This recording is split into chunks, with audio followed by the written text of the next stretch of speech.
Russian President Vladimir Putin is heading to Tokyo for a second round of talks with Prime Minister Shinzo Abe. The two leaders are expected to discuss closer economic ties on a chain of disputed islands, a territorial row that has kept the two countries from signing a peace treaty from World War II.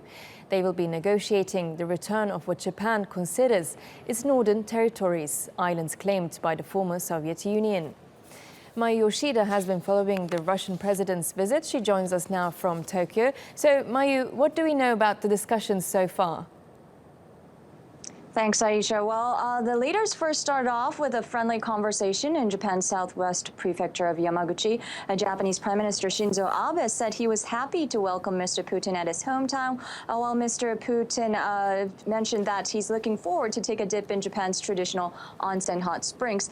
Then they went on to fairly tough topics. The two leaders had quite a long, an hour and a half private discussion just between the two and two other translators. And there, Mr. Abe said he had frank and deep discussions with Mr. Putin, such as on the topics of the territorial role in the far north, which has blocked a peace treaty between the two countries for 70 years. Now, the territorial issue is a tricky topic because Russia claims that there is no territorial dispute in the first place, and Japan believes that it's still the Japanese territory and they want the islands back. So this issue is still continuing, and many analysts say we won't get any sort of deal at this visit. But Mr. Abe did mention that there could be a joint economic cooperation on the disputed islands, which is a baby step, but an important step for the two countries.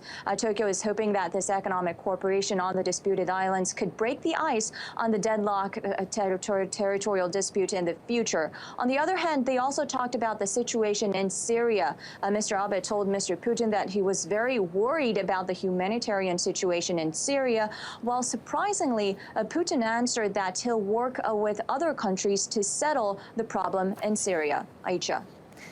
Thanks for that, Mayu Yoshida, from latest from Tokyo.